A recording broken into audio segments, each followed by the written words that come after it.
நமச்சிவாயம். ஜெய் வராகி. சந்திர கிரகணம் ரொம்ப நாளைக்கு பிறகு நம்ம இந்தியாவில் தெரியக்கூடிய ஒரு கிரகணம். ஏன்னா இப்போ கூட இந்த வருஷத்தில் மொத்தம் 4 கிரகணங்கள். அதில் குறிப்பாக சூரிய கிரகணங்கள் எதுவும் நம்ம ஊரில் இந்தியாவில் தெரியல. அப்போ நிறைய சந்தேகங்கள் இருந்தது. நமக்கு அது பரிகாரம் உண்டா, கர்ப்பிணி பெண்கள் வெளியில் வரலாமா அப்படின்லாம் நிறைய சந்தேகங்கள் இருந்தது. அப்புறம் பாரத தேசத்தில் தெரியாது, இந்தியாவில் தெரியாதுங்கிறதால அதுக்கு பரிகாரங்கள் தோஷங்கள் எதுவும் தேவையில்லை அப்படின்னு பதிவு போட்டிருந்தோம். ஆனால் பாருங்கள், இப்போது 3/3/2026 வர மார்ச் மாதம் 3ஆம் தேதி, மார்ச் 3ஆம் தேதி செவ்வாய்க்கிழமை அன்றைய தினம், அதாவது விஸ்வாவசு வருடம் மாசி மாதம் 19ஆம் தேதி, மாசி மகமும் பௌர்ணமி நட்சத்திரமும் கலந்து வரக்கூடிய சிசிறுதவ் அப்படின்னு சொல்லக்கூடிய சிசிறுதவ் உத்தராயண புண்ணிய காலத்தில் மார்ச் 3ஆம் தேதி மாலை 3:30 மணிக்கு இந்த சந்திர கிரகணம் தொடங்குகிறது. ஸோ 3:30 மணிக்கு சந்திர கிரகணம் ஆரம்பிக்குது. கிரகணம் ஆரம்பிக்கக்கூடிய நட்சத்திரம் பூரம் நட்சத்திரம். அன்றைக்கி காலம்பரை வரலும் மகம் இருக்குது. 10:30 மணிக்கு மேலே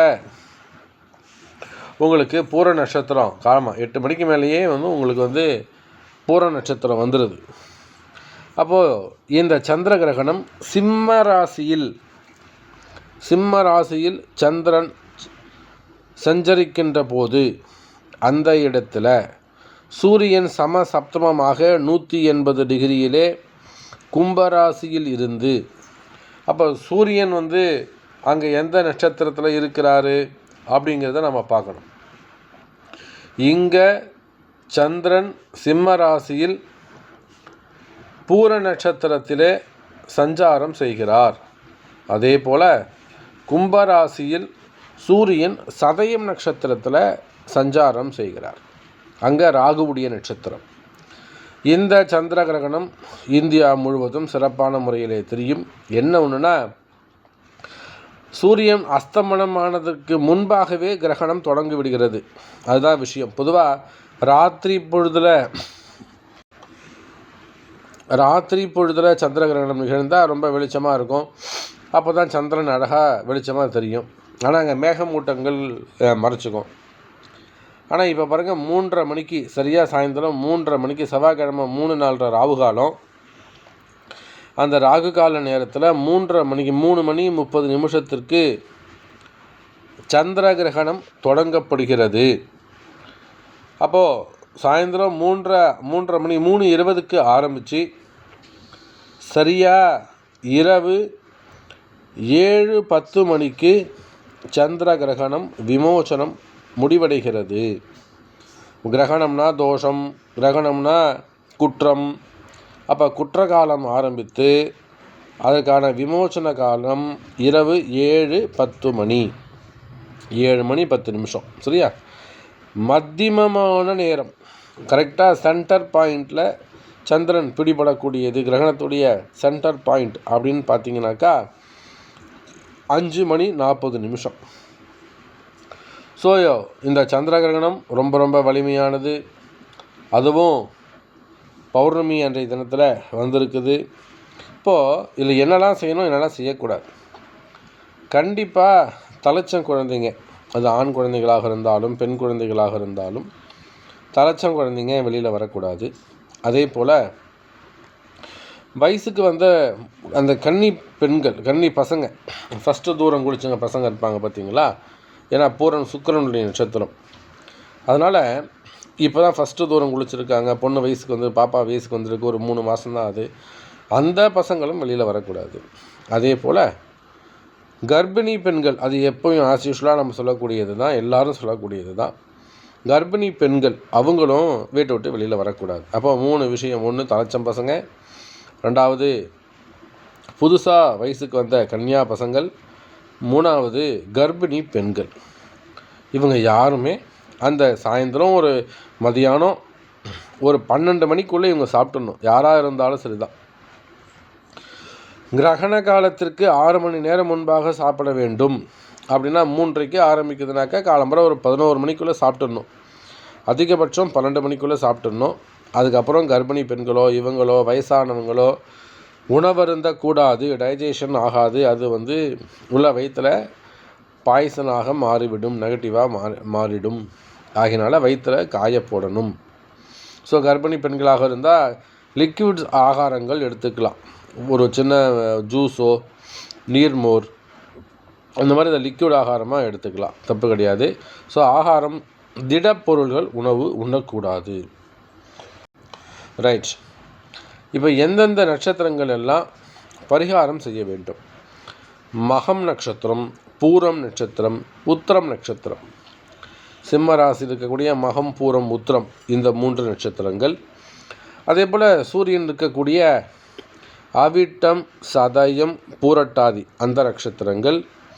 அதோட கூட ராகுவுடைய நட்சத்திரங்களாக இருக்கக்கூடிய இது கேது சஞ்சாரம் தான்.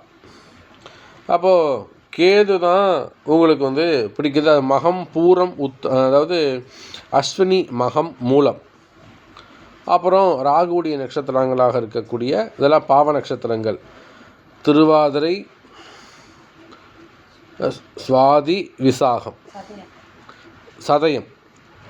திருவாதிரை, சுவாதி, சதயம். அப்போ இந்த 12 நட்சத்திரங்கள் யார் யார் சொல்கிறாங்க? சந்திரனுடைய ரோகிணி, அஸ்திரம், திருவோணம் மற்றும் சூரியனுடைய கிருத்திகை, உத்திரம், உத்திராடம், ராகுவுடைய திருவாதிரை, சுவாதி, சதயம், கேதுவுடைய அஸ்வினி, மகம், மூலம். இந்த 12 நட்சத்திர அன்பர்களும் அதோட கூட சுக்கிரனுடைய நட்சத்திரம் பூரம், இன்னொரு பக்கம் செவ்வாயுடைய நட்சத்திரம் அவிட்டம். இந்த 14 நட்சத்திர அன்பர்களும் பரிகாரம் செய்து கொள்ள வேண்டும்.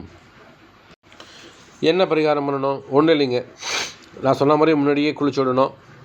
சப்போஸ் உங்கள் வீட்டில் இப்போ மருமக குளிக்காமல் இருக்காங்க, இல்லை உங்கள் ஒய்ஃபு குளிக்காமல் இருக்காங்க, அதில் பசங்களுக்காக பண்ணுறீங்க, இப்படியா இருக்குமே. ஆனால் 11 மணிக்குள்ளே சாப்பிட்டு முடிச்சுட்டு ஒரு பொழுது இருந்துட்டு கிரகணம் முடித்த உடனே சாதாரணமாக தலை குளிக்கணும், அவ்வளோதான் விஷயம். எண்ணெய் தேய்ச்சி குளிக்கக்கூடாது.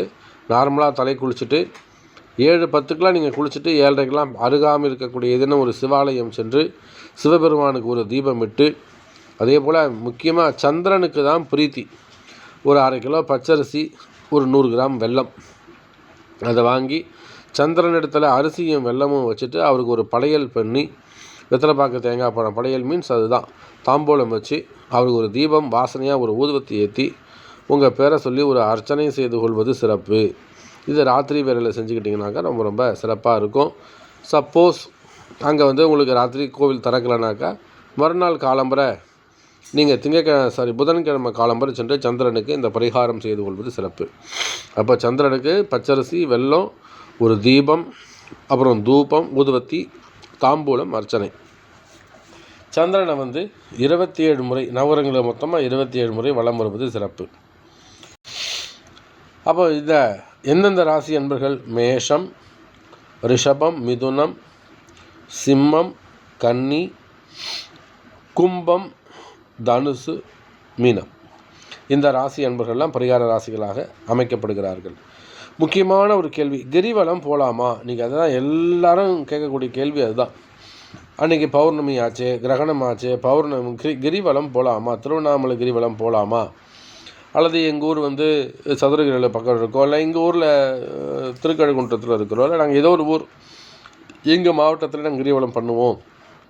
சேலமாக இருக்கலாம், ராசிபுரமாக இருக்கலாம், நாமக்கல்லாக இருக்கலாம். ஸோ ஏதோ ஒரு ஊர் கிரிவலம் போகலாமா? நிச்சயமாக ராத்திரி 8 மணிக்கு மேல் கிரிவலம் செல்லலாம். 7:10க்கு விமோச்சனம். அப்போது 7:10க்கு அப்புறம் கிரகணம் முடிஞ்சிடுது. ஸோ குளிச்சுட்டு 8 மணியிலிருந்து கிரிவலம் செல்லலாம். கிரிவலம் செல்லக்கூடிய அன்பர்கள், நான் போகாமல் இருக்க மாட்டேன் சாமி, நான் பிரார்த்தனை பண்ணிக்கிட்டு இருக்கேன், நான் கண்டிப்பாக கிரிவலம் போய் ஆகணும், அப்புறம் தடைப்பட்டுடும் அப்படின்னு சொல்லக்கூடியவங்க. ரெண்டாவது இன்னொரு விஷயம் என்னென்னு கேட்டிங்கன்னா, மற்ற நாட்களில் கிரிவலம் போவதை விட இந்த கிரகண நேரத்தில் நீங்கள் கிரிவலம் போனீங்கன்னா அது 1000 மடங்கு பலன் தரக்கூடியது. அதனால தான் டைட்டிலே போட்டிருக்கோம், 1000 மடங்கு பலன் தரக்கூடிய சக்தி வாய்ந்த கிரிவலம் அப்படின்னு நான் டைட்டிலே அதில் போட்டிருக்கேன். அப்போது இன்றைய தினம் இந்த கிரகண நேரத்தில் கிரிவலம் போயிட்டு வர்றது என்பது நீங்கள் 1000 கிரிவலம் போயிட்டு வந்ததுக்கு சமமான பலனை கொடுக்கும். ஆகினால் கிரிவலம் கண்டிப்பாக போயிட்டு வாங்க, அதை விட்டுடாதீங்க.